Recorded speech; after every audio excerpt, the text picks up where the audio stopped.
qual é o segredo do sucesso de Terence Attman? Por que esse jogador que era pouco conhecido até 2 anos, até 1 ano atrás, e até antes desse torneio de Cincinnati, por que esse jogador atingiu um sucesso tão grande, está jogando tão bem, batendo jogadores extremamente bem ranqueados, né? Enfrentou o Nishioka na primeira rodada, venceu, depois venceu o Fonseca para desespero de muitos torcedores, né, brasileiros, a maioria dos torcedores brasileiros, e em seguida ele enfileirou simplesmente Taylor Fritz e Holger Rune, que são 2 top 10, né? Então, por que esse jogador de repente começou a jogar tanto? O vídeo de hoje é um oferecimento aí especial para Jennifer, aliás, para Stephanie, deixa eu pegar o nome dela certinho aqui, Stephanie Caires.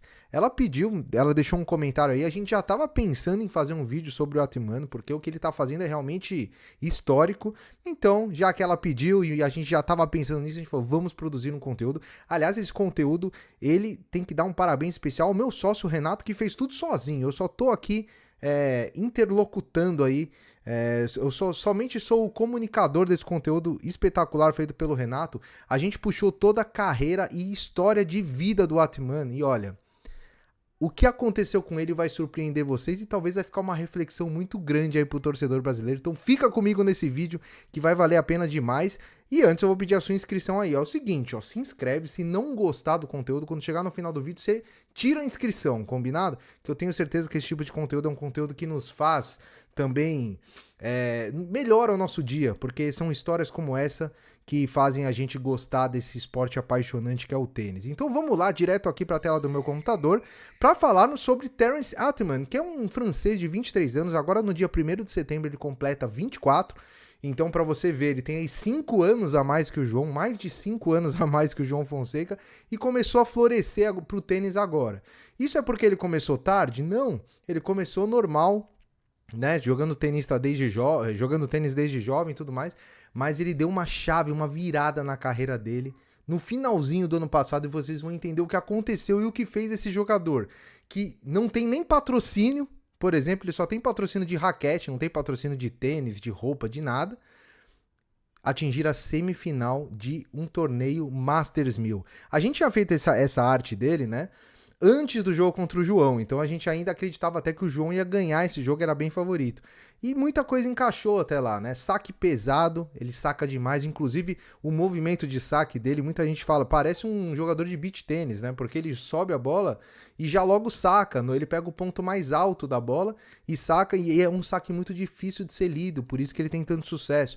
Forehand agressivo, para quem viu o jogo ontem contra o Rune, foi assim, uma coisa espetacular, os winners de forehand que ele deu. E variação nas trocas, né? São os pontos positivos dele.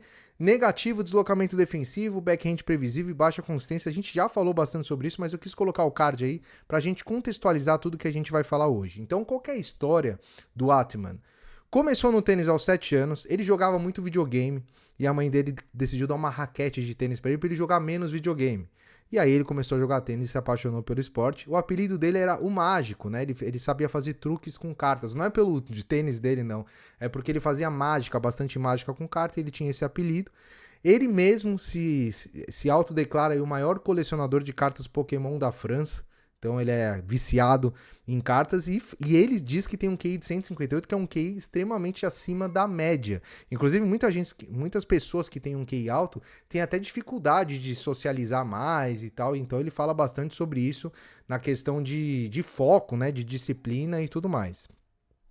Performance dele em 2023 aos 21 para 22 anos.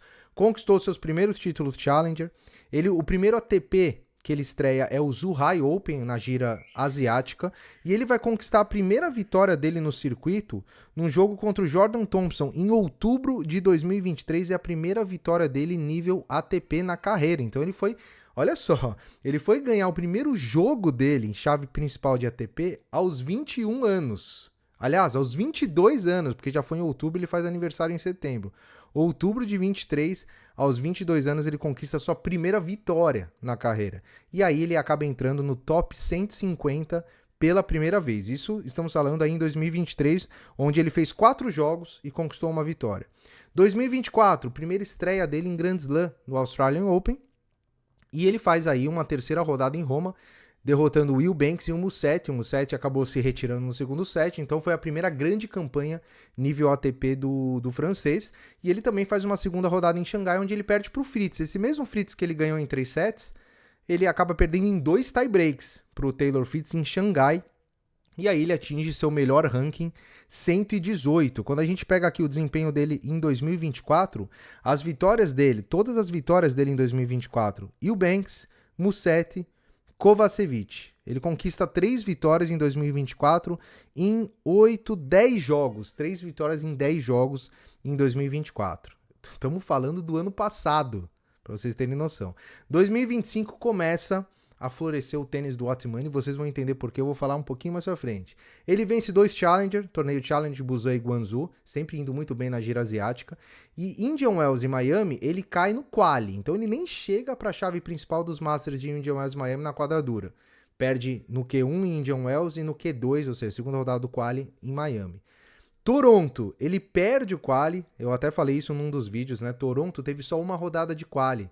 Foi diferente daí do que a gente tá acostumado, tem pelo menos 2 rodadas. Ele perdeu nessa rodada, só que ele entra como lucky loser na chave principal e cai logo no seu primeiro jogo em Toronto. Eu vou até pegar com quem que ele jogou esse jogo em Toronto, mas enfim, caiu ali logo, acho que foi o Nava, se eu não me engano, caiu na primeira rodada. E aí ele no Australian Open, ele cai no Q3, também não atinge chave principal. E Roland Garros, ele é convidado para Roland Garros, mas perde na primeira rodada. E o Wimbledon cai na primeira rodada do quali. Ou seja, pessoal, até Cincinnati, o Atman não conseguiu praticamente nenhuma grande campanha. A única campanha que ele tinha feito boa foi em Roma em 2024.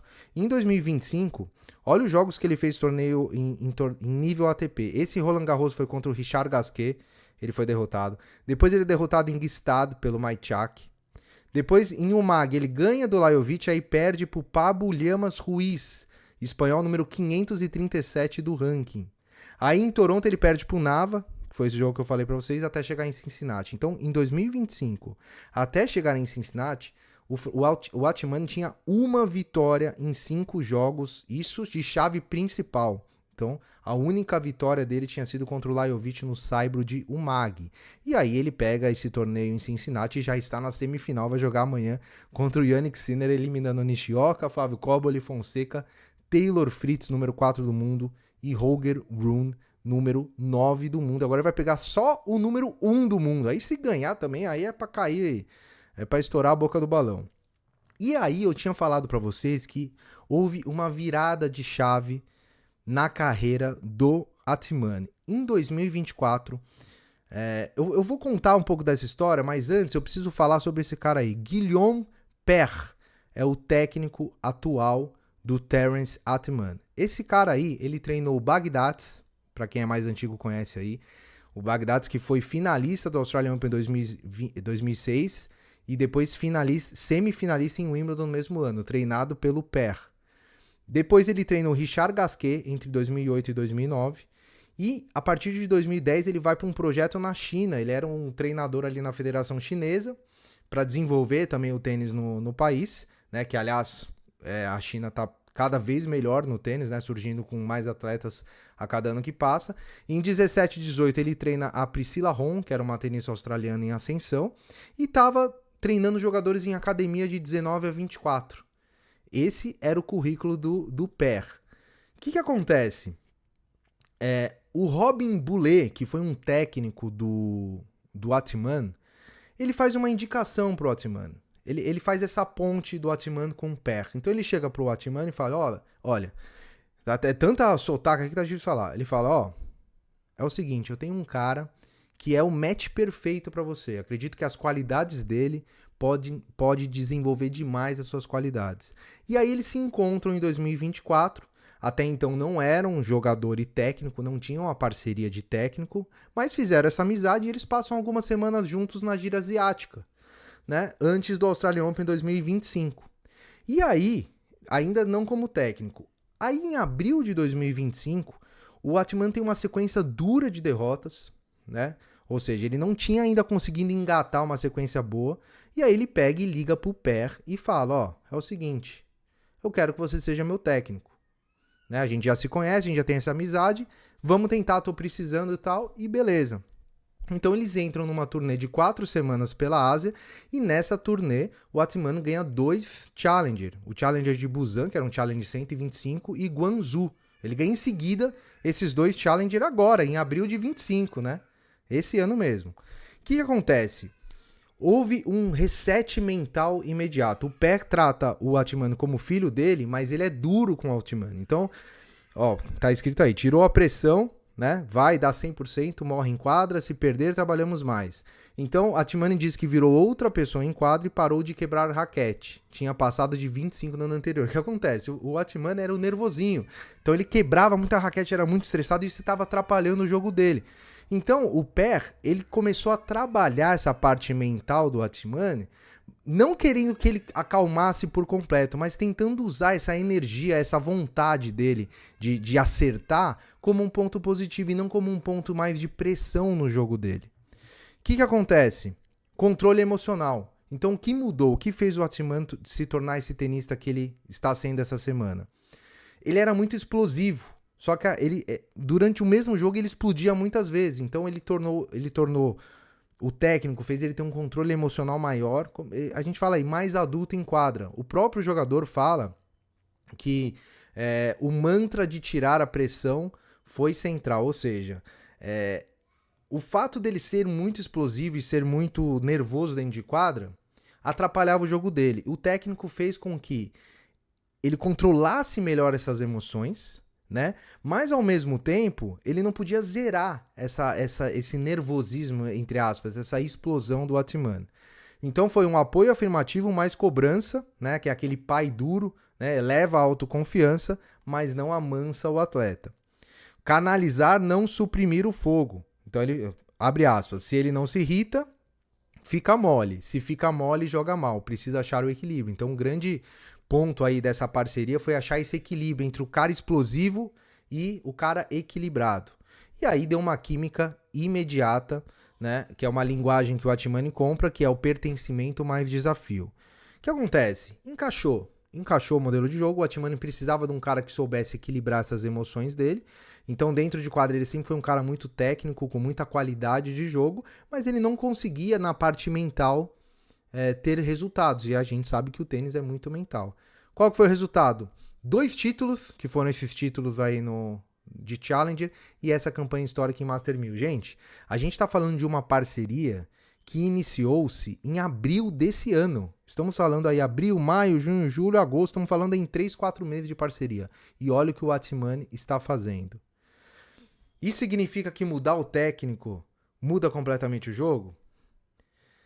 Isso é de cada um, né? Cada tenista é de um jeito, tem tenista que se adapta melhor a essa situação e tem tenista que não, mas isso é o caso do Atman. Estamos falando do francês aqui e, de fato, a virada de chave para ele foi a chegada do Per na sua comissão técnica. Então, a mentoria veterana, né? O Per traz bagagem, que ele tem uma final com o Baghdad de Australian Open, né? Treinou o Gasquet e essa leitura de temperamento.